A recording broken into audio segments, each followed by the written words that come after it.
Everyone. Welcome. It's great to see you again, especially we just saw each other in February, so it just feels like a little bit more seamless without having a month dip in between. But welcome back to all of our council members. We have several topics today that we think are quite relevant to our responsibilities in the council. So let's begin, Kati, with roll call, please. Thank you, Ellen. Dr. Matthew Conway. Here. Dr. Michael Coyne. Yeah, here. Hi, everyone. Dr. Margie Gillis. Kim Healy. Hello, yes, I'm here. Stephen Hernandez. Steve Hernandez is here. Thank you. Dr. Melissa Hickey. Here. Gary Highsmith. Here. Yasmin Ithier Vicente. Here. Dr. Tamu Lucero. Here. Dr. Ashley Oldham. Here. I think I heard a here. I'm not sure. Yes. Here. Sorry. Okay, thank you. Chandra Scott Brown. Dr. James Zabadanchek. Here. Thank you. Roll call is now complete. Thank you so much, Kati. We are going to look at the minutes from our February 25th, 2025 meeting.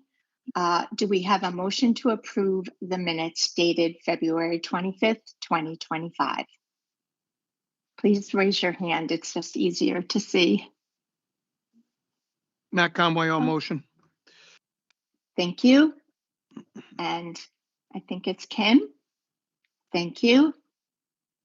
Is Kim, you're seconding, so thank you for that. Any discussion on the motion from the council?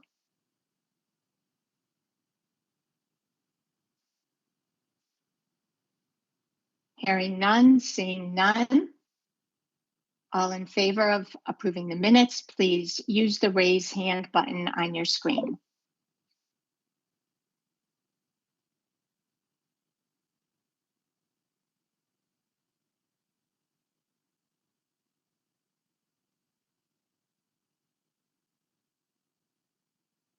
Thank you all. Seeing no objection, the motion passes. Thank you very much. So by the end of today's meeting, the council will be able to reflect on the strengths and challenges experienced by districts in their implementation journeys. Of course, we heard from 3 districts at our last meeting, and now we can take some time that we've set aside to have the discussions. We're also going to be confirming the goals of the council for 2024 through 2026. We're looking forward to that discussion as well. And then, of course, we did receive, and you have received as well, the speaker request form from Ms. Kim Healy, and we will be looking at the alignment of that presentation content to our goals as soon as we confirm those goals. So a robust meeting for sure. Please remember, as Dr. Hickey has presented in front of us, that our previous council, and we have continued these adopted council norms for equitable participation, listening to others with active listening, paraphrasing if needed to understand somebody a little bit better, and then respect for all perspectives. Asking questions, taking an inquiry stance, always appreciated in this community. So we're going to be moving quickly to our 3rd council member agenda, and that is comments and insights. We have dedicated 20 minutes to this, and we are pleased to say that Kim Healy, you are the first on our short list of having some comments and insights to present to the group. Ms. Healy?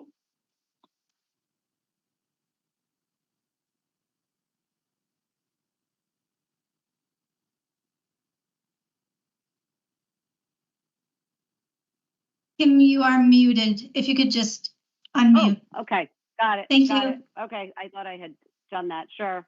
Yeah, I was just starting by saying I finally remembered to ask to speak. So I've been compiling some comments from different people from around the state, I guess you could say. And it's been a while, so I'm just going to try to go through them very quickly so as not to take up too much time. So one of them is about the assessments that was part of the legislation and the screeners. There was comments made about Amira learning that apparently experts have indicated that it doesn't meet the requirements, but yet it is still being offered as an available screener according to there's a district using it. So I guess I'm just going to make my comments and we can either discuss them or get more information at another time. But these are just some of the things that I'm hearing about. As part of the waiver process, again, sorry, it's old, but it's part of the waiver process. We know that the districts are required to upload data, being the data template, but the data was never used pursuant to powers that be up at the Department of Education. So the question is, what are we going to do, or how is the center going to gauge whether or not these programs are working going forward? Another one was apparently the State Department of Education was sent a report from commissioned experts. I don't have any more details on that, but it's back to Amira Learning, right? So the Amira Learning doesn't appear to meet requirements. Is there an intent to pull that as an option, or what is happening?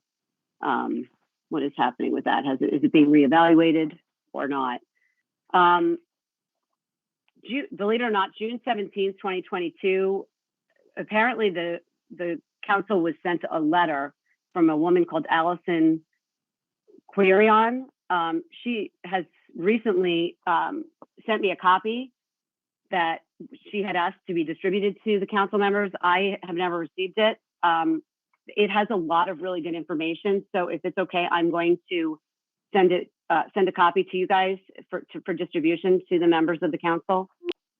And really just finally, one of the, a parent from one district near me has indicated that the district has selected a new assessment tool. Part of the requirements is that these assessments be done 3 times a year. The district has acknowledged it is not implementing that and is working on doing it. But again, kind of like follow up to determining whether programs are working or not. Something I've mentioned before is, should we be evaluating new programs that are coming on, maybe pulling programs that we've approved, take them off if they're not working. But again, with assessments, same kind of thing. What is the mechanism in place to make sure that districts have selected one thing, 2, that they're doing them at the frequency they're supposed to, and making sure that the ones that we're offering,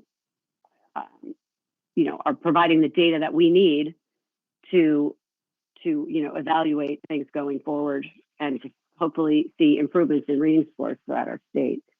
So, and then just finally, very quickly, apparently in the item number, the goals of the council, that in December, it was mentioned that that the goals would use baseline data for student achievement, reflected data, and the question is, where is this baseline data coming from? So I guess when we get to action item 5, we can be informed of that if nobody knows right now, or if that makes any sense. So So, I can I'm- respond to that, Ms. Healy. Okay. Thank you for all your patience. I know that it took a while for this to happen, whether, how it happened. It is a a permanent fixture on our agenda items. And so in the future, this opportunity is open to anybody on our council. So thank you for making use of the procedure. That's appreciated. We're not going to respond to everything today, obviously, but we've taken notes, and certainly we have the actual broadcast of this to refer to respond. I can respond to the last item since it is on the agenda later today, and you will see the source and the actual data of the baseline that will be attached to our hopefully soon to be approved goal. So thank you for that. Excellent. Okay. Dr. Hickey, I know you also, oh, excuse me. I think Stephen Hernandez, yes, you have your hand raised. Attorney Hernandez? I see that that Yasmin had her hand up first. Is that Yes, I just noticed that. Oh. Sorry, that was for seconding before. Sorry about that. Oh, okay. Thank you. Got it. Well, thank you. Attorney And then, Hernandez? yep. So the only thing that I would add or underscore is that we really do need to see not only what understand fully what the process of these assessments making it on the list as right now as advice for districts to use, because we want to make sure that these assessments meet all the requirements. And if they do, how was that determined? I think that's really important because these lists, you know, they're about as akin to giving our best advice as possible. And if we're giving either limited or confusing advice to our districts, that only makes it worse. So I wanted to underscore that request. Thank you so Well much. said. So, Kim, I wasn't able to capture each and every one of yours, so I will start just at the top of what I was able to capture, and then maybe you can go through some of the other list. The first about Amira Learning. So I appreciate you bringing that forward. The assessments are not something that the center oversees. That was in the academic office, and it transferred over to our assessment office with Ajit Gopalakrishnan, who's our chief on that side there. So what I could do is at some point see if he can, I don't know how to do this now. I could put in a speaker form, or we could talk about, you know, do you want him to come to talk about the process with all of you? So that could be something there. So I really can't answer those questions. I don't have that information. The waiver, so it was a requirement that all districts submit the waiver, but there was nothing in the legislation that was said how to be using the data.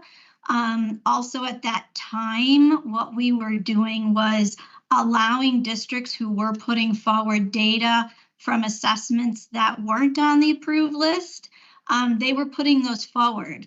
I mean, I guess technically we could have said, hey, you're not using an approved assessment, but we didn't do that.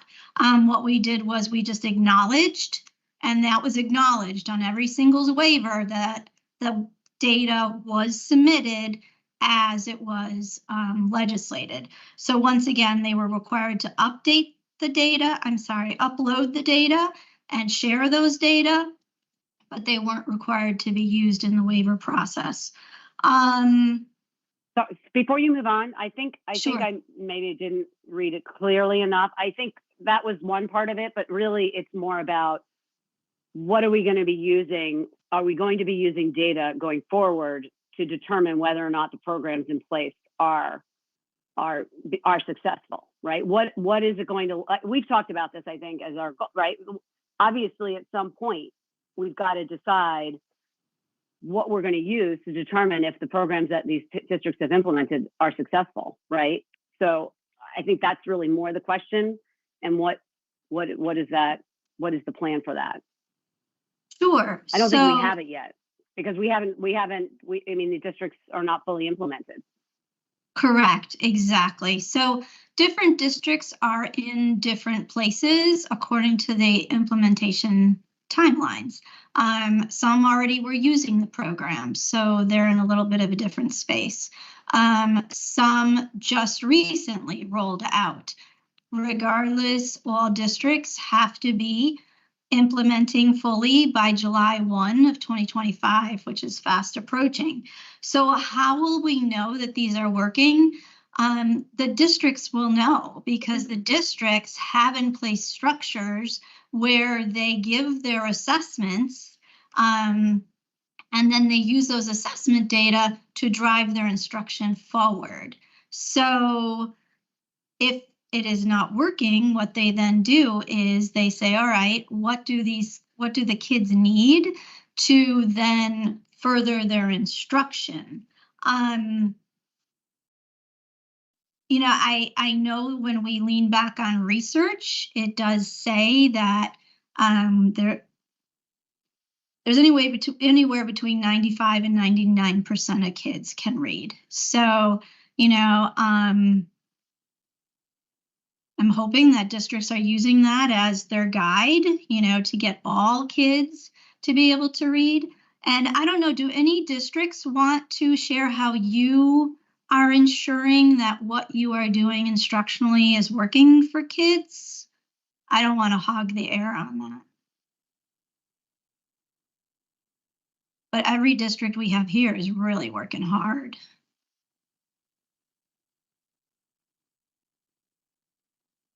I don't see any takers, Dr. Hickey. So, oh wait, Chandra. Thank you. Good afternoon, everyone. Happy to be with you. I would say how CREC is managing or monitoring whether the programs that we've implemented are effective is we have established a district-wide data meeting where every school has a representative, and we're looking at the data holistically and looking at those bright areas of achievement and areas of further growth and writing action plans around it. And those action plans, they go back district-wide as we see trends across K to 5, but also as school-based, based on where your school is performing for additional professional learning for staff and or programming for students. And so it's always that barometer and looking at the data to make adjustments to what we're doing as practitioners to assure that it's meeting the needs of kids. But like everyone alluded to, we're still in early implementation phase and just learning as we go. But just really mining that data and having those meetings 3 times a year after each administration so we can look at how all our students are performing across the district.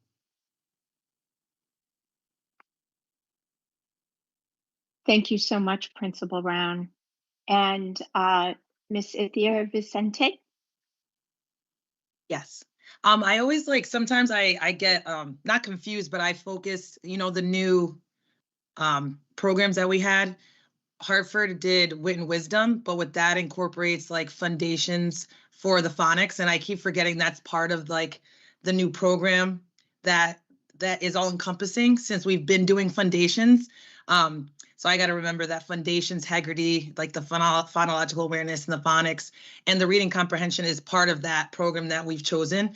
But to add on to what Ms. Brown said, we, especially for phonics and our foundations part of the program, we have data teams and we make sure that we upload how they do on those unit tests to see how they're progressing and how we can take, close some of those gaps in tier 2 and then tier 3 with our reading teacher, really looking to see the areas that they're struggling or the areas that they're soaring in to see, like I said, how we can close the gaps and the areas that we have to circle back around during those other tiers. Excellent. Thank you so much. Any other comments? Okay, well, thank you, Ms. Healy. We are going to move to Dr. Hickey, who signed up for a comment that really affects not just the council, but also may affect how the public accesses us. for our meetings. Dr. Hickey? Thank you. I do want to loop back though. I'm sorry. I thought you meant any more comments on that one. May I bring up one more? Absolutely. That Kim brought up. So Kim, you had referenced a June 17, 2022 email from Allison Kieran. I don't have one that was addressed to the whole council or an email that was asked to be shared with the council. So if you could have her send that, that would be great. The email that I see does not address the entire council. It does say on it, if you, do you have it? You see your copy? I have an email. Yeah, it says under Irene Parisi, it says Reading Leadership Implementation Council via Irene Parisi. Oh, so that didn't go through me. That's why. She addresses Okay. us. Okay. Got it. Could you? Do you see that now, or do you want me to forward it to you? Yeah, why don't you forward that? Thank you. So that was to, okay, our Chief Academic Officer. All right, thank you for that clarification. Yeah. And if she has any concerns, I'm sorry, if Allison has any concerns, she knows just she could reach out to me. So please, feel like she can email, but tell her and you, thank you for bringing that to our attention. I'm just writing a note. That's what I'm doing now in the pausing. Was there anything else, Kim, that you felt like needed to be touched on that I was missing? I've hogged enough time today. I'm okay. Okay. All right. Thank you so much. Okay, so. Well, that being said, it was more about like the timing of the assessments, but you're saying, I think it's important, maybe like Mr. Hernandez said, like, I think maybe it would be good because they do go hand in hand, right? The assessments should reflect the work that the programs are doing in the districts, right? I mean, it really does. Right. Well, and that's that we understand what's happening with us. Absolutely. That's been a big shift for a lot of our districts by using one of the approved assessments. The approved assessments that are on the list, they do cover all the areas of the foundational reading skills. And some districts were finding that by using these, it was really pushing them forward to then incorporate instructional practices that aligned to the assessment, which is all evidence-based, evidence-aligned, and was really exciting to see them actually shifting their day-to-day instruction to then better match the science of reading and those instructional shifts that were so important. So you're absolutely right. They are so hand in hand and so important to be doing together, using that evidence-based assessment and evidence-based materials in the classroom. So thank you for that. What I wanted to share. So currently our meetings are directly going to YouTube channel. So you've seen Matt Falconer kind of hanging out in the background. While he's doing our meeting, he's also doing others. So what we've developed is another way to have it be public facing without going through YouTube, as we only have a limited number of channels for YouTube. So we're still going to be live, but it's going to be a different platform. How does this impact you? Is that Kati will be sending you new links. So that means you may see that you're uninvited to a meeting, but then re-invited to the same meeting, but with a different link. Also, our agendas will have the link on the top. So when it's posted, people outside of the council can click on that link and can join. So it would be just like they were sitting in an audience. They won't be able to share and come forward, but they will be sitting as if they're sitting in a room with us and we as a council together. So there's not going to be a reoccurring link. It's going to be a different link for each meeting that you will have to click on to join. So Kati will once again take away the meetings that are currently on the calendar, which I believe we have 2 left. and replacing them, inviting you to new meetings with a new link. Do you have any questions about that? And it'll be through Teams. Did I read your mind? I forgot to mention that. Thank you. Anything else I may have forgotten to mention or was not clear? All right, beautiful. Thank you. Thank you for the time, Dr. Stoltz. Much appreciated. While we were talking, I did take the PowerPoint down because I understand for some people that interferes with what they can see. So if you want, I can put the PowerPoint back up. Thank you, Dr. Hickey. So our next action item actually on our agenda is to be able to reflect and engage in our discussion on our impressions of what we heard and saw from the 3 districts, Cheshire, Region 18, and Southington.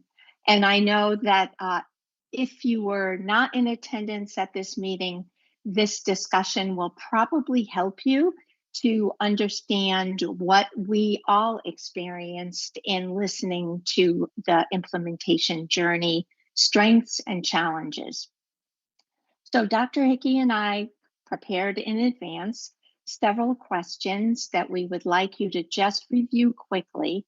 And then we're going to just call on any of you who would like to contribute to our entire council, reflecting on the insights that you came away with, maybe some of the surprises, things that you didn't anticipate hearing.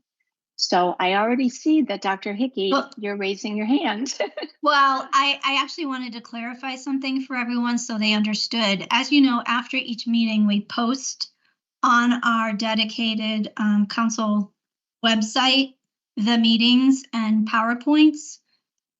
We actually found out when we sent them to communications that the districts, although they were beautiful and phenomenal, not all of the images were labeled so that it was completely accessible. So we did have to send them back to districts, and then they've been working with their people to figure out how to make it more accessible because it's a federal law. Anything we post, we have to make it accessible. So we have 2 districts who were able to do that. One is still working on it. Cheshire's still working, but it will be posted. So that is why currently we have 2 posted, not the 3. I just wanted to explain that. We're just waiting for them to be accessible. Okay. Thank you. Thank you for the clarification. So let's open the floor to a robust and hopefully insightful discussion. Anybody want to jump in first?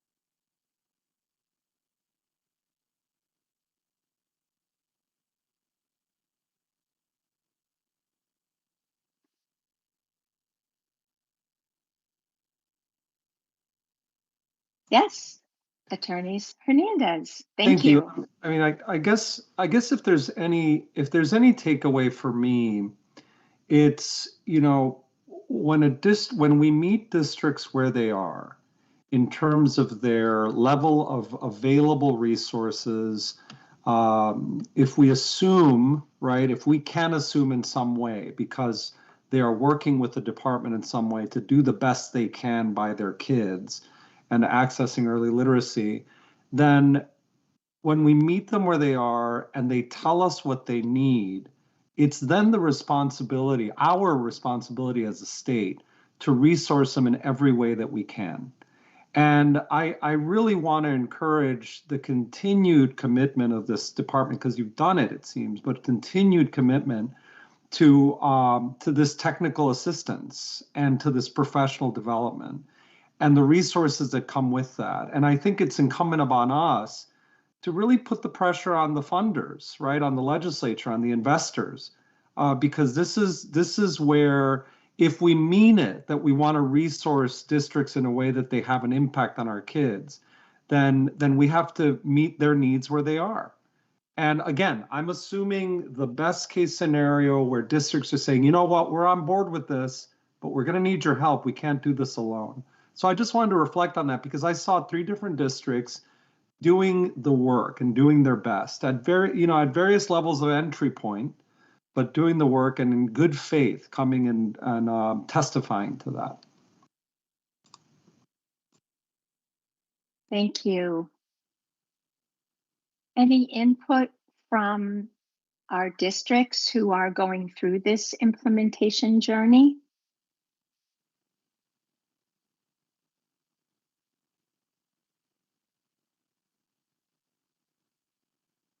I would just share that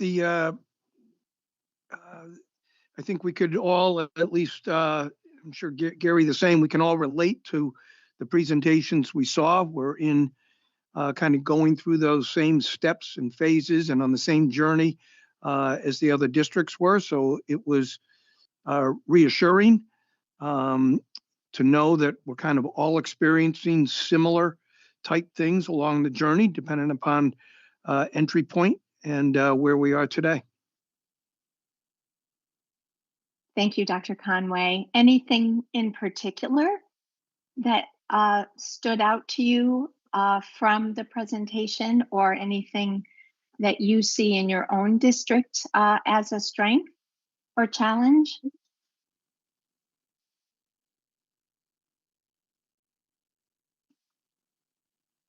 To Derby specific, or is that open to the group? Sorry. Well, it was directed to you just to see if Gotcha. there was anything that you particularly heard and saw and thought, yes, we're in that same place. Yeah, I think you heard this from at least one of the other presentations, but I'm sure the others, whether they mentioned it or not, it's doing this with across all classrooms, K-3, regardless of size of district. And for those of us that are, going beyond just the K-3 with it. And what we find is a challenge in every district in America is that alignment and the fidelity of implementation across all classrooms with all teachers and all students. And again, I participate as Gary does as well in instructional rounds, both in our district, but also across the state through a SOUP network that we're fortunate to be part of. So we see a lot. And I think what we all struggle with, regardless of district, regardless of students and teachers in the classroom, is seeing that fidelity across all classrooms. Perfect example. Superintendent Highsmith? Yeah, so I would second all of Matt's great points, agree with him absolutely and completely. And I would add to that a few things. The first is, given all the uncertainty that we're facing in public education in terms of funding, in particular federal funding, I think we have to be cognizant of the challenges that school districts who are going fuller implementation next year will have in terms of the resources available to purchase the programs that they need. That's a real concern. And if there isn't some support in the apps instead of support that we might have depended upon from the federal government or other places, then that's going to be a challenge. In addition to what Matt was saying in terms of implementing with fidelity, because in many districts, you'll have different schools, the majority of students who are at different socioeconomic levels. You're just going to have that in most places. In addition to that, you're going to find kindergarten, first, and maybe now second graders who are presenting some significant behavioral challenges. We're looking at significant dysregulation among students in those grade bands, and trying to do that and manage that on top of implementing a new program for reading and writing is a challenge. So, and the last thing I'll say is moving it 4-6 is as critical at this point, I believe personally, as it is to get the K-3 together and functioning and flowing. And the support for the K-6 in terms of making sure we have a very strong continuum across kindergarten and sixth grade is critically important. But Matt's points are excellent, and I don't think we can't dismiss the fact that districts, irrespective of their overall socioeconomic status, are going to struggle to find the resources to implement with fidelity. Thanks. Thank you. Very important point. And of course, our priority as a council is to expand those strategies. Specifically for 6, we've seen the need, ideally 4 through 12, but right now focusing on 4 through 6 or 4 through 8, very, very critical moves on behalf of our council here. So thank you. Ms. Ithier Vicente? I also agree with all the points that the other two gentlemen had spoken, and Dr. Highsmith, you had said that it's going to be a struggle, especially to do it with fidelity, with lack of some of the resources that they don't have it, and even with every single resource that you have in your program, all those factors can definitely impact how teachers are going through the program, making sure that they get every point. I know, like, just because I'm in Hartford, so we have all the resources, thankfully, that we would need for Foundations, Heggerty, for Wit and Wisdom. So we have, all the books and all that, but it was like kind of going from like 20 to 100. So the students had to kind of vamp up with the writing and the reading part, especially the writing part. So it's a huge learning curve for them as well as the teachers. The other thing I wanted to say in terms of like the insights I saw with the 3 districts and what I've seen in our district, they had data around it too. The support that is definitely going to be needed for the multilingual learners and the special education students, just within like our classrooms and our schools and districts. I know like the reading program that we have has a binder about supports for multilingual, but how those teachers can incorporate that into the classroom and how they can connect the students. Thankfully, I speak Spanish and I have like 5 Spanish speakers, but the comprehension program that we have is very intense, as all of them are. So to make sure that, you're creating the visuals and the sentence stems, but also being able to, even if you don't know the words and stuff, to be able to have those students connect with the learning and the materials is something that's going to be something that we need to continue to think about, how we're going to support the kids and the teachers with those students, I believe. Yes, all very important and obviously impacting how we get to 100% of our students who are readers. Dr. Devan Nocek?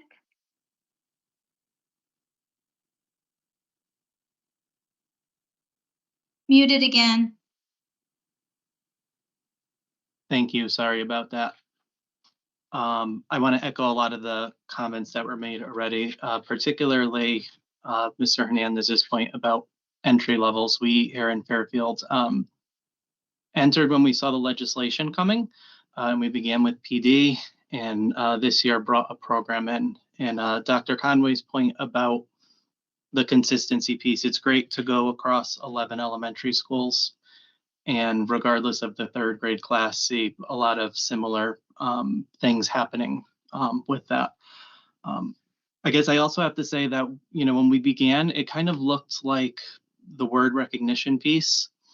We looked to have the phonics in place, and I've heard that several places, but I also have to say that this has really delved us into different directions with the language comprehension piece. So when we look at curriculum now, we're looking at how students are developing background knowledge, how we're using vocabulary structures, and this is outside of the actual K-3 legislation. It goes all the way up through our, 6-12 curriculum reviews of how we're establishing content across grades, how it builds on each other, how students sort of learn content, and how that affects their reading comprehension skills as well with it.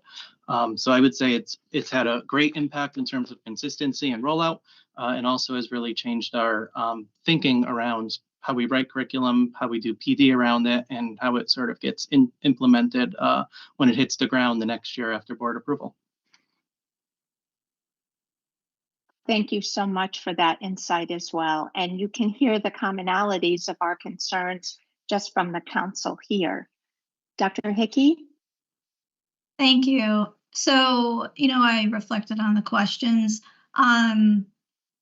So the insights that I came away with was even further reinforced from what I'm hearing here is in order to put that program or the curriculum materials in place, you have to have staff who know what they're doing, right? And understand not only those instructional shifts, but understand the materials they're using and the reason why they're using these.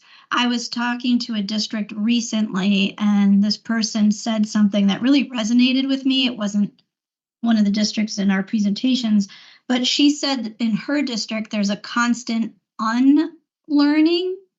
So the way that the teachers were taught is something that now has to be unlearned in order to move forward with this real evidence-aligned, scientifically based instruction. And how do we do that? By really supporting teachers and administrators and giving them the knowledge they need. And that's what I was hearing in those presentations.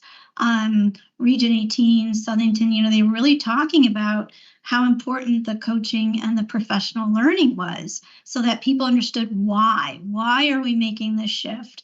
How will it help our students? And not just giving them like a binder of stuff, right? That they have to go through. So for me, that's something I really came away with. I am curious too about, always my work centers on the center, about your thoughts around what can the center do to help? So what can we do to help the center craft these next steps for all districts to move towards this full implementation and to achieve this full implementation? And I appreciate the comment about the money. Money's always nice. Funds are nice. I know that many of you have met the staff of the center. They are amazing and knowledgeable. We have been able to offer through the very gracious Black and Puerto Rican Council and Ed Committee. They did, as I've shared with all of you before, we were given about $25 million for the grants for the districts to help with the funds, as well as professional learning. And the governor's budget also assists with that lift. The ARPA funds are encumbered. We don't have those anymore. We're like the districts, right? So yeah, Stephen, thank you so much. Gary, thank you so much. I appreciate that thought as well. So professional learning, funding, thank you. Those are just some insights I had. But yeah, if you could all help think about how can we be working together to be supporting and lifting districts, I would really appreciate hearing that. Thank you, Dr. Hickey. Dr. Oldham?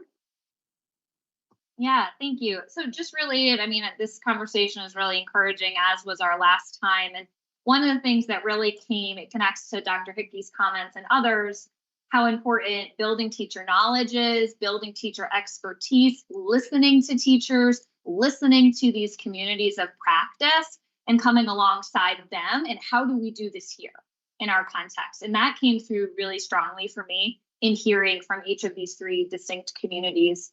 The other piece that I thought was really powerful, the research is really clear that you have to commit to the systems and structures, right? It's not just about a reading program, right? They mentioned things like their block scheduling and their pacing guidance and their coaching and their professional learning. And that was so centered to their story and the way they told it and the way that it was actualized in each of their contexts was really unique and really beautiful. And I think that really speaks to the strengths of our districts, that they are engaging with the research and the practices in ways that honor their contexts, their cultures of their schools and their communities, and that teachers are being freed up without having to do all the time, that the programs are lifting some of those organizational pressures that are so real for an already overworked teaching force, and elevating the level of cognitive, analytical, and diagnostic thinking that teams are doing around achievement. And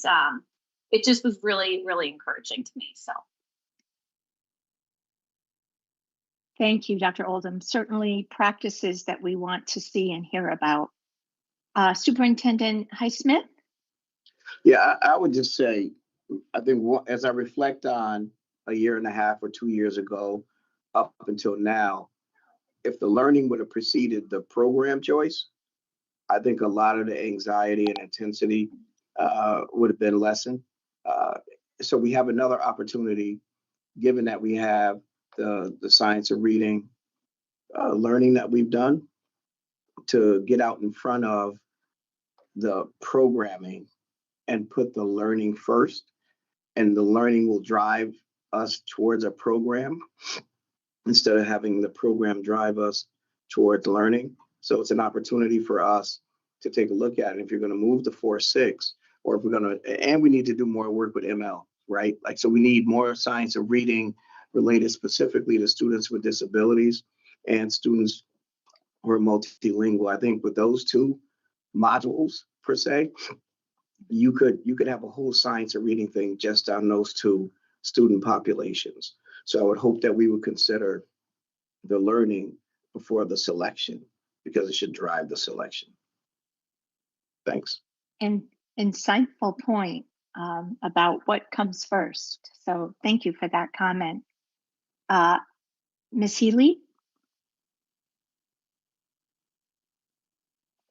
Yeah, I would just add on, even backing up the teacher training or the teacher experience in our higher education, right? That's something that we've talked about a few times over the few years I've been on here. The letter that I referenced to earlier has a lot of bullet points of action steps that could be taken to ensure that our teachers coming out of higher education in our state are prepared, right? Surrounding their certification and things like that. So I've just forwarded it to Melissa. Hopefully you'll all be able to take a look at it. It's a really good, insightful letter from her, breaking it down. And she is specific to dyslexia, but obviously it's important for all of our students to have teachers that are prepared. It just will make everything, I think, a lot smoother for everyone. Thank you, Ms. Healy. And I will dig into that. I'm just looking quickly. I want everyone to know, so some of this is about the Office of, it's ODRD, Office of Dyslexia and Reading Disabilities. And we really consider our sister agency. We meet frequently together. We're doing our projects and programs together. We're working on the competencies.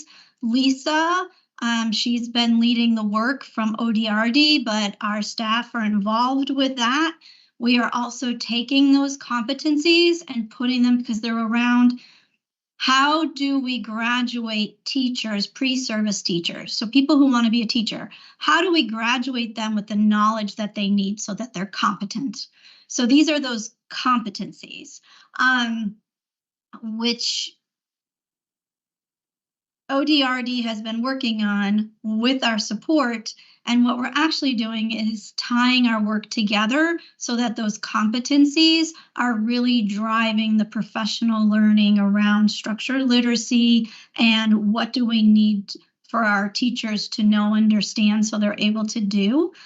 So we are very, very close. We actually just had a meeting yesterday again for a couple hours.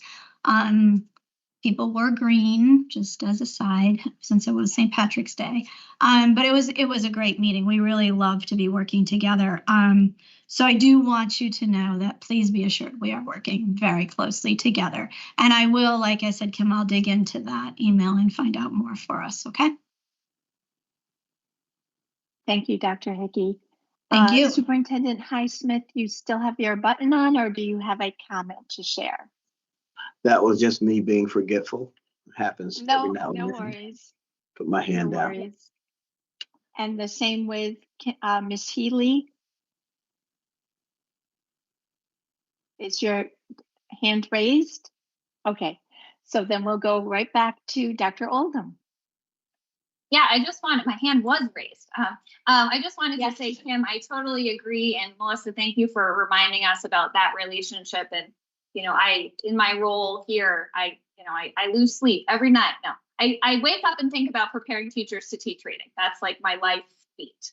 And I would say one of the most exciting things in the last year has been able to see the synergy in what our student teachers are coming back talking about in terms of the structures and systems and practices that they're seeing in schools, and us making sure through our work with OER and others that our competencies are aligned. So we're preparing teachers, they're hearing about the evidence-based practice.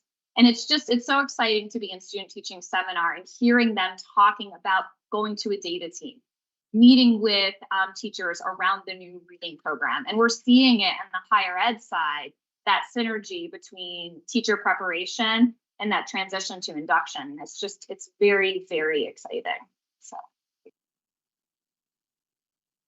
That's also a great point, because if we're all experiencing new learning out there, coming in with that new learning is a lot easier than unlearning first. Thank you. Any other comments? Thank you all. I want to really personally thank Dr. Hickey for having the 3 districts come to present their strengths and challenges. I found it very informative, as obviously the rest of us did too. And perhaps, Dr. Hickey, when the 3rd district has uploaded their presentation, we can send out another link via Kati. That would be great. Sure. And once again, what you saw were districts in various stages, with the intent that by July 1, 2025, full implementation. So I so appreciate them coming forward and sharing. I'm glad that you found value with that as well. Thank you. So we are moving on to the next item on our agenda, which, as Dr. Hickey has put up here, it's revisiting to approve our goals for the council.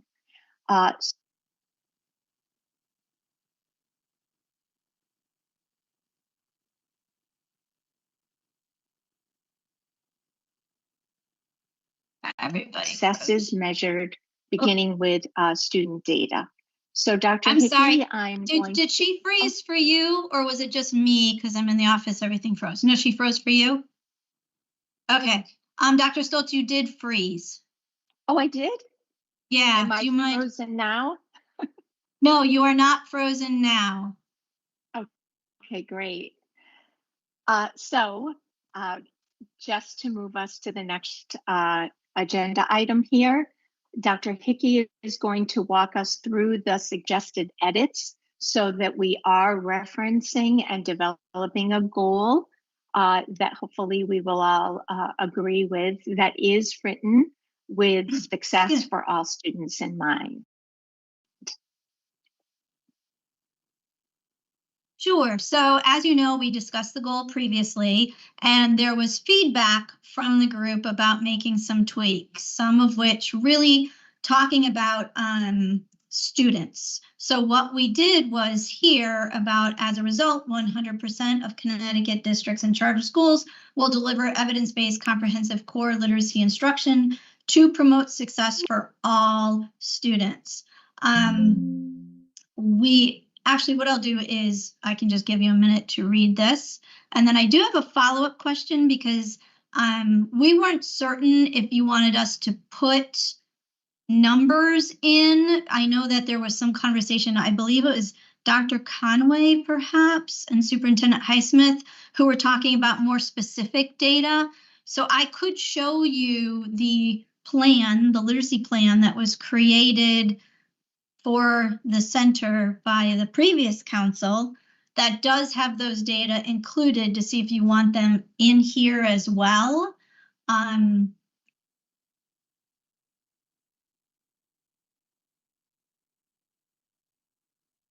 Why don't I give you a minute to read, react.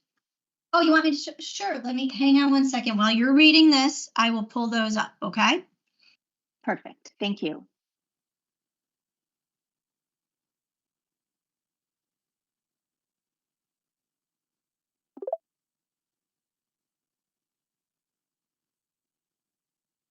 Okay, then this should work.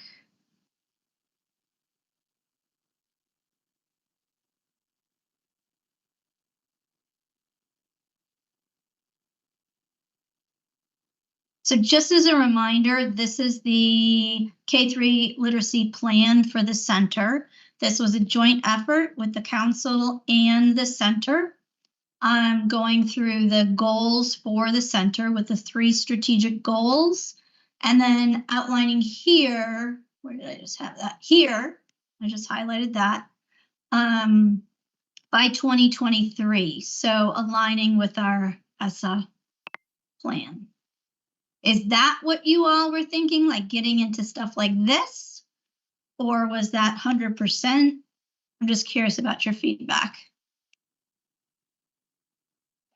Can you put that on a blank slide so it's enlarged Like a for the big group? I could do this. I know that would definitely work for me. Oh, how's that? That work? Okay. Yes.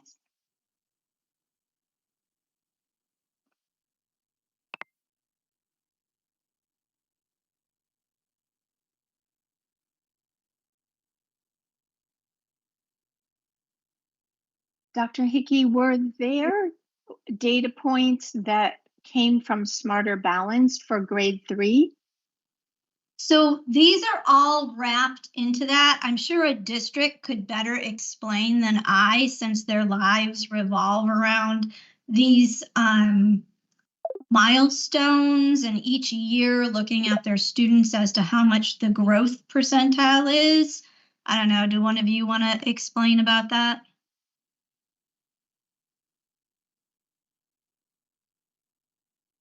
Oh, thank you, Dr. Zavidanchek. Well, not to explain, just to put a question out there.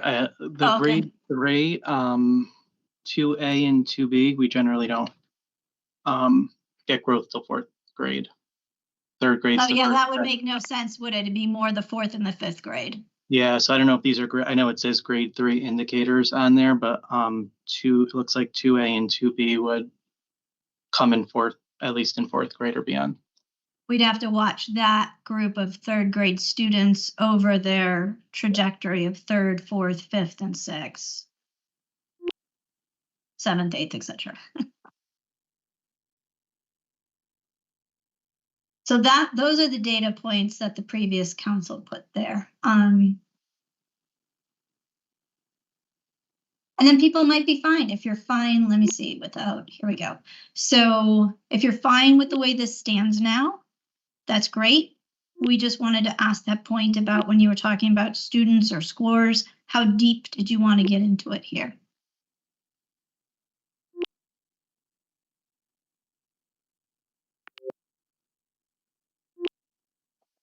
Dr. Coyne? Yeah, thanks. I just have a quick clarification question. So are these goals different from the document that we just looked at before, or are they the updated version of the document we just saw before? Yeah, these are the most updated. We've sent them a couple times, but these. No, I mean, I'm sorry. The document of the literacy plan. It's the same document you've seen before. Some of the dates were updated because we've hit those. Let me pull that back up. No, I mean, are these goals right here a different these are not to replace the literacy plan. These are No. This is the goal for the council, because by statute, we have to have a goal for the council. So I guess the clarification was at one of the meetings around this goal for the council and the work you will be engaged in, there was a talk about adding more student-centered words and data. So we weren't sure, because I think, did we get talking about SMART goals and things like that? We just want to make sure we're capturing what you all want and feel our goals should be. So basically, that's the question on the table. Great, thank you. So, Dr. Coyne, I think what we did here when that this is an expansion and maybe a little bit more specificity from the original council goals. So as a goal statement, the 3 areas we pulled out from those original goals in, what was it, 22 and 23 or 23 and 24. Dr. Hickey, jump in at any time because you were there and I wasn't. But these are meant to be more specific to what exactly defines the actions of council members around achieving our goals on behalf of all students.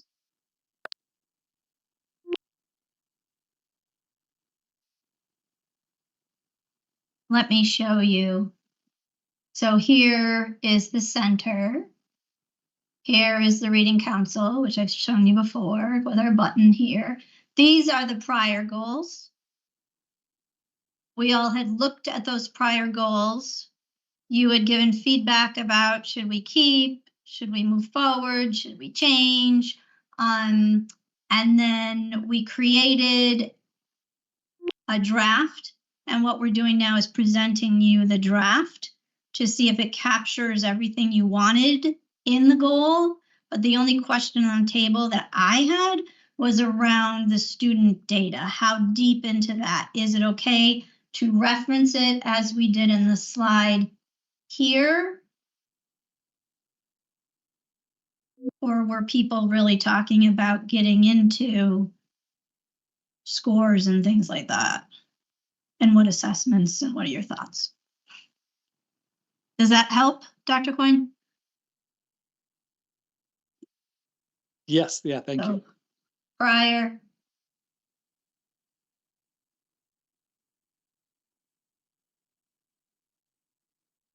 Yeah. So any comments from the group as to whether, if you look at that last statement, it's really about implementation. Sorry. Right? But I think the thinking that was presented a couple meetings ago was really about, as a result of implementation, what is the effect on our data for success for students? So I think that's the question that is before the council right now.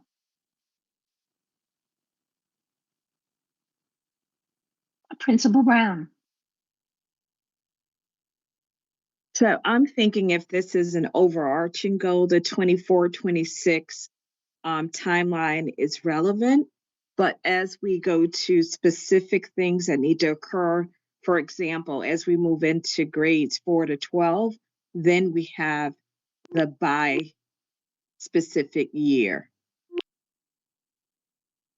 Because what if I'm understanding this correctly, as a result, 100% by 2026, 100% of districts and charter schools will deliver evidence-based comprehensive core instruction for all students.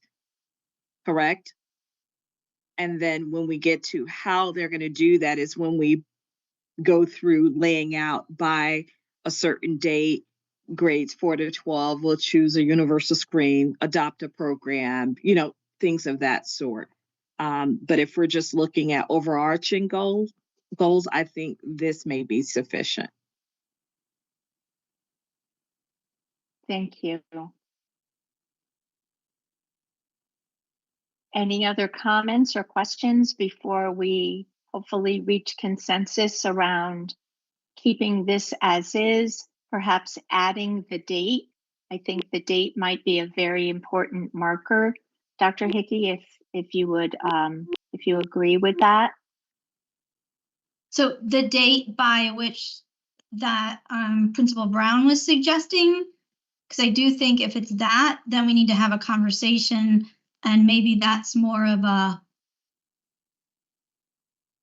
if our goal is this 100%, if I'm understanding what Principal Brown was saying, then as a council, we would eventually kind of break up what grades are we targeting by when. So by 2025, blah, blah, blah, by 2026, blah, blah, blah. Yes? And I don't think we're ready to do that now because we really haven't had that conversation. So I'm with Dr. Brown, Principal Brown, Principal, sorry, I know I do that all the time. You should really think about going for your doctorate, by the way, but that's a whole nother conversation. Just for the record, I'm enrolled in a program, so it's in the works. Okay, great. So anyways, all right, so I'm with Principal Brown that I like how this is broad enough. This is our goals, and then we could go deeper at other meetings to define what are we saying, how are we going to be doing this, and what is that end goal for each grade or school or how we're figuring to do it. Attorney Hernandez, do you have a comment? The only thing I would say is I think more than just these meetings, and listen, everybody on this call, your time is valuable, but your brains and experience are incredibly valuable. And I would love if maybe over the summer we came together and really workshop this stuff so that it's not just, once a month at a meeting where we kind of admire things as they go along, but really have a brain download of the great experience that's being felt by everyone that I see here on this council. Yeah, and the way that we've done that in the past, for those who've been on the council and those who haven't, is we have had these smaller groups who have said, okay, I would like to work on that. And then they get together and then they bring the work forward to the council. Unless, are you thinking everybody meeting? Because we could talk about putting summer meetings on the schedule too. Yeah, it's more than meetings. It's really kind of spending a day together, or just a way to workshop things together when the school year gets a little quieter, perhaps. I don't know that it does for everybody, but at least for those that it does get a little quieter. Great point. But maybe, Dr. Hickey, we could present an idea of having work groups so that it's not a formal meeting. It may still be virtual and or hybrid or in person, but I think maybe we could consider some options with maybe just one or two topics that we really need to dig deeper on. And then some sort of a longer meeting like Stephen's suggesting in the summer, right? I'm not sure we could do all day based on, I know superintendents, we work. But I like the idea of a longer meeting in the summer. That'd be neat to workshop things. That'd be really neat, be very helpful. If I could just ask, if you're going to do it in the summer, to do it in July, before the 4th week in July, because when that hits, my brain goes right back to teachers coming back to school in a couple of weeks and all that anxiety associated with the return of teachers to school starts to kick in, and my head is a lot clearer first few weeks in July. Yeah. August 1st is the end of summer for any educator. Thank you for that comment. Okay, then for now, can we, and hearing no other disagreement, can we, I think we've reached consensus that at least for now, we can leave this as our goal statement with more to come with regard to time frame as well as student data for success. Okay, I see a couple nods, so we'll go with it. Thank you, thank you. And thank you, Dr. Hickey, for leading us through that. Our next item is to reach consensus on inviting Dr. Rachel Gabriel to present to the council. Ms. Healy had submitted a guest speaker request form previously, and I think it would be helpful, even though we have all seen the form that you completed, Ms. Healy, it would be helpful perhaps if you could give a little background from your perspective on the reasons for your speaker selection, and we will be asking this to anybody who has completed a guest speaker request form. Ms. Healy? Yeah, I did not, I don't have her bio pulled up or anything, but I can just tell you that amongst the former council members, that many of whom are now not reinstated, that we felt she would be a really important person to come speak to us, because she does many talks about the science of reading and the intersection between that and policymaking. At the time, many of us had felt that legislative changes were needed to the right to read law, and she could help us figure out what they were and what they should look like before we go to the legislature with them. But also, you know, she does a lot more than that. She is a professor. She knows a lot about higher education, and you know, is very skilled. I'm sorry, my dogs are literally barking crazy right now. But you know, without pulling up her bio right this minute, I'm not going to everyone. You know, everyone that works in this field, my understanding, would know who she is. It seems like everyone I've spoken to does know who she is. You know, she's been around a long time and in this field. And, you know, I think it's really important that we hear from as many resources as we can. And she would just be one of hopefully many that we can have come and give, you know, short presentations. Not, our meetings are an hour and a half. I mean, we could allocate just a short amount of time to have her come and just give us some, you know, some perspective from another point of view. I'm actually curious if there's anybody else on the council who is familiar with Dr. Gabriel and her work.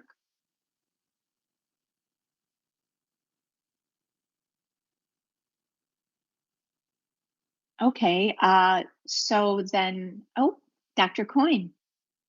Thank you. Yeah, Rachel is a colleague of mine at University of Connecticut in the NEAG school, and she's a really strong scholar and has some real insight on her areas of research. I'm just wondering a little bit about specifically what she would talk with the council about. I know that she's been a critic of the legislation, and I know it's tricky. We want to hear voices from all sides, but it kind of comes back to the goal of the council. And I know my understanding of the goal of the council is to support the center implement the legislation. And I'm not sure. I mean, I'm interested in what the rest of the council feels about this, but how helpful it would be if her talk, for example, was focused on flaws in the legislation versus some of the things that we can do as a council to support schools implement and move forward with the legislation. So that's more of a sort of clarifying question, I guess, for all of us is, you know, specifically what would she be talking about, and how does that help us move forward with the specific goals of the council? Great question. And thank you for bringing up the implementation goals. Dr. Lucero?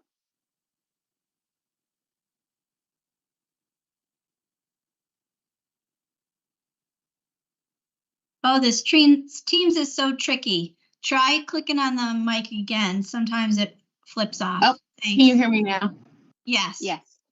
Yeah, so I was going to ask the exact same question, but I thought it was important to say that I was going to ask the exact same question. I've heard the presentation before about the concerns, and so I would want to understand how this is going to help in the moment we're in right now. And I know it's sort of not fair because I think that the request came in a while ago. I think even with the previous board for this person to come. So it's really not fair that it doesn't happen, but I'm hoping that we can frame whatever she's going to say in something that's going to help us move forward, not talk about not do the same presentation that I probably saw a year ago. And I think Matt saw a year ago also. Thank you for that. Kim, I see you have your hand raised, and then I think it's Dr. Conway. So Ms. Healy first.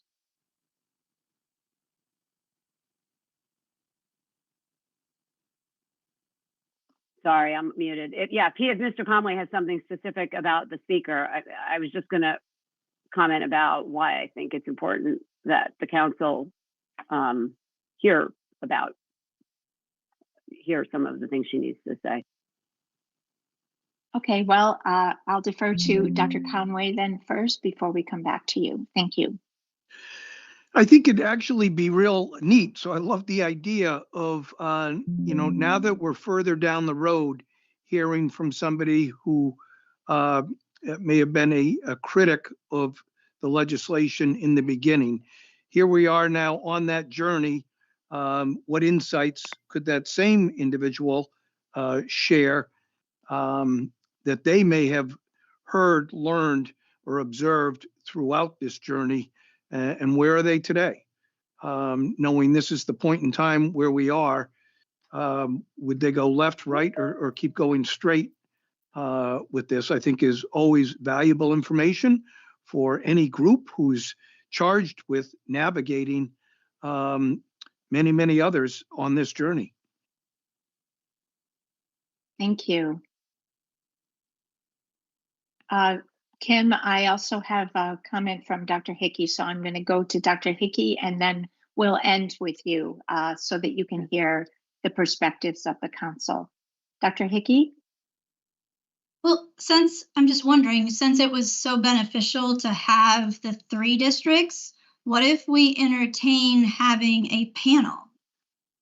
So having her along with some others who may be in different places, just like our 3 districts were. And I mean, we could even, this is coming to me now and I apologize, but we do have some other people here who work with pre-service teachers who might have a colleague or may themselves be on this panel. So it can kind of be from that perspective because we haven't heard from pre-service yet. That might be kind of neat to have a panel. Just a thought. Thank you. And Dr. Coyne?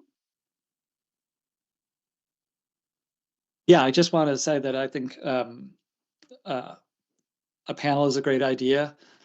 I also like the idea, and it made me think of the school panels that came, is that, as a, and this could be the case for Rachel, as a council, suggest some questions or some topics that we would like the, outside speakers to present on, so that, I think the schools came in with responding and replying to here's what we'd like to hear, and this would be the most helpful for the council to hear about. And I like that idea of, so the presenters really know like what they can provide, what kind of information they can provide that would be most helpful to our goals. And I don't know whether that would be for just individual speakers or for a panel too, but I'm just suggesting that might be a helpful way to make sure that we are hearing information that's going to be helpful and helping speakers prepare for, what they can talk about. Great point. Thank you. Dr. Conway?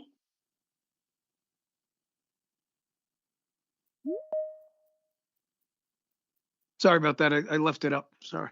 Oh, no worries. Dr. Oldham? Yeah, I was going to say something similar about some focused questions. That was going to be what I was going to ask. We use one of Dr. Gabriel's newest texts, doing disciplinary literacy. We just adopted it and we're having really great success with it, particularly around thinking about 4 through 12. So that was part of where I was thinking was, as we think about the work shaping forward and thinking about this with older students, is there, does that align with some of our other work? Could we bring in some panels to help us shape some of the, we talked about 4 through 12, multilingual learners, special education. Could we be thinking about a panel where we can dial in around some of those questions? So that was part of mine. Yeah, thank you for offering that, because of course that is our charge, is looking at grades 4 through 12.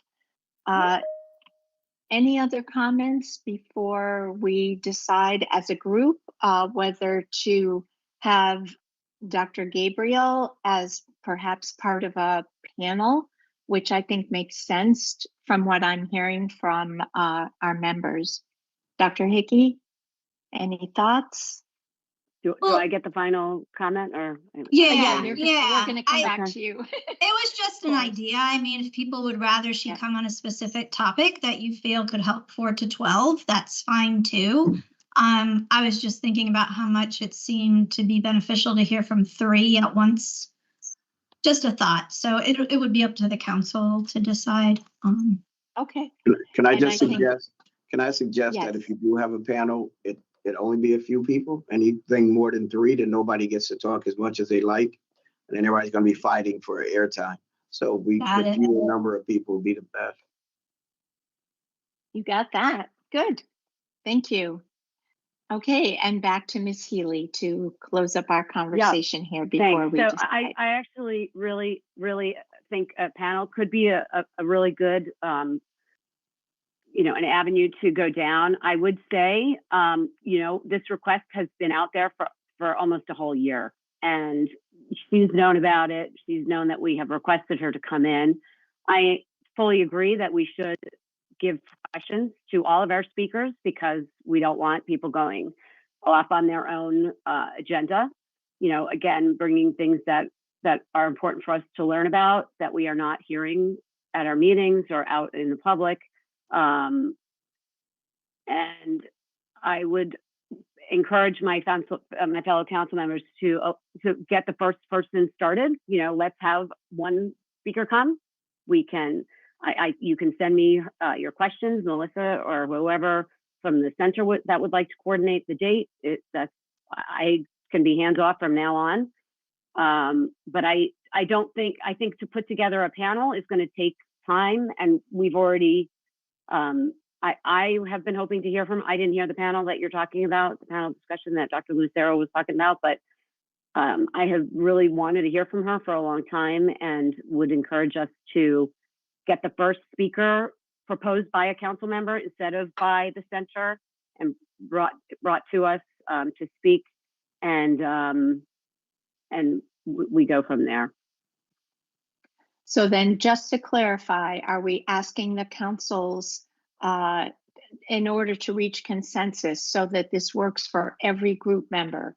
Are we looking to only have Dr. Gabriel, or are we looking to invite Dr. Gabriel as part of a panel, so that as we're moving forward, I'm hearing the benefit that Dr. Oldham shared is that she has a focus on grades 4 through 12.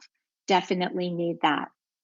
I'm also hearing from others that, by example, Dr. Coyne, that it would be helpful to have multiple perspectives. So what is it that the council would like to do? So typically we don't vote, but maybe in this case we will vote. Is that all right to do, Dr. Hickey, as part of this decision making? I guess I would just, sorry to interrupt, but I brought a speaker request form.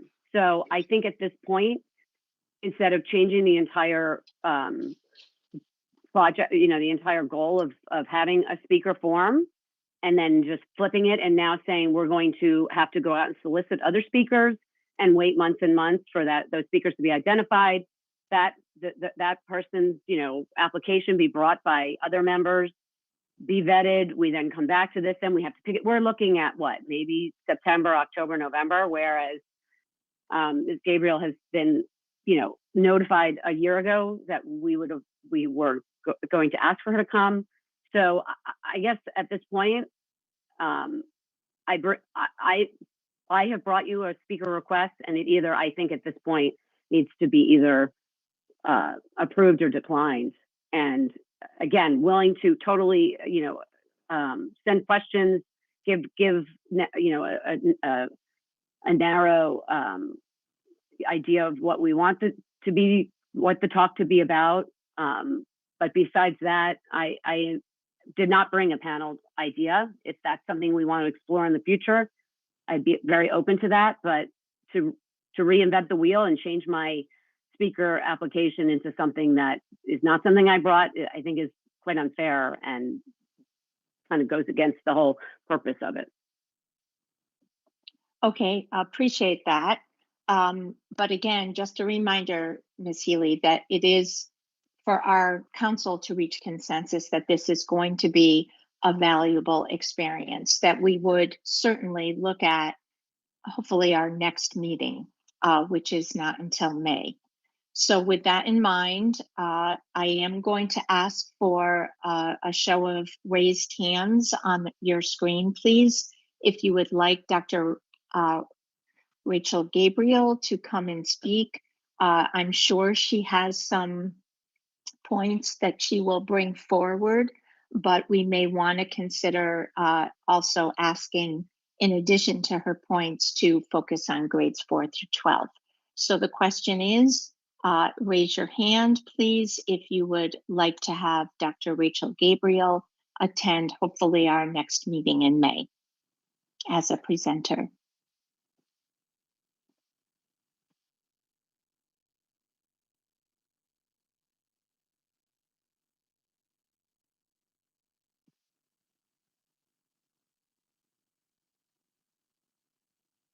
This is Dr. Lucero. I'm Okay. driving, so I can't raise my hand, so Oh. my hand is raised.